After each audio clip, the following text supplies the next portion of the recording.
So Stanford was the school that I went to for undergrad, and it was always my dream school from a very young age. I actually got the chance to grow up there as my mom did her PhD program back in the day. I was like 6 or 7, and I always had the dream of coming back to study there for college. And high school came along, and I really thought that I could play basketball. But after being cut from the varsity team my ninth grade year, I was like, that's not going to happen. And so I really just went all in on my studies and my learning and my reading. And I would say, like, the real time where I really prepared for the college admissions process was with applying to the TAS summer program my junior year, going into my junior summer. These essays for this program were actually, in a sense, harder than even the ones for Stanford. And I was literally waking up every single day, 6 a.m., going to the dining hall at my boarding school to work on these essays. I literally did that for 2 months straight, and I still didn't get into the program. And even though I didn't get in, I think that really set myself up well for when I went to write the essays for Stanford and my Common App, just because I had so much practice writing in this way, the personal narrative way.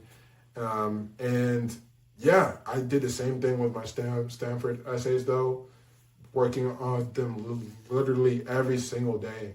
And I actually, even with working on my essays every single day, ended up changing my whole Common App 3 days prior to it being due, just because I wanted to make it even better, and ended up getting in. Applied early, and that was just so exciting to get the news back. Stanford said your application was so good, we want to name a building after you. I was like, hey, chill. Like, I was like, you don't have to do all that. So, but I still went. I'm gonna get the building in a few years, but. I think I was really into philosophy, still am now, even in high school.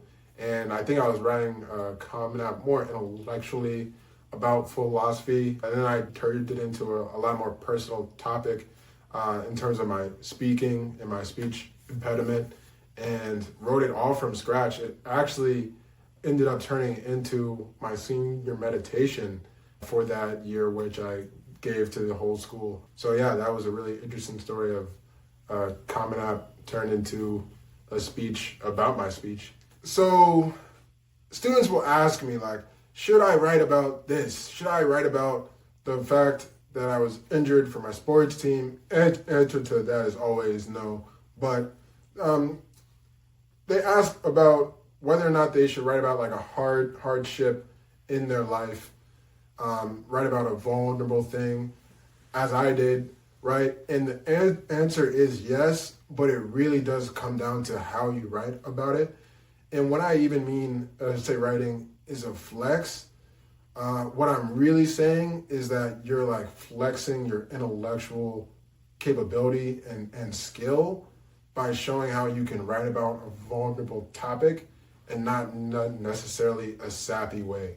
How can you show your sense of humor, your sense of style, just like how you think about life and the world, without just, playing the world's tiniest violin, for your life. I know your life is very important, but you really are trying to show your intellectual vitality and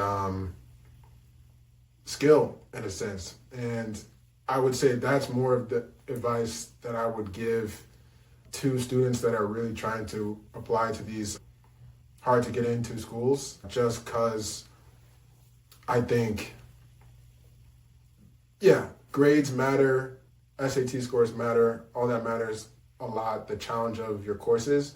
But if you can really show that next level of like writing ability in your essays, I think that will really help you stand out.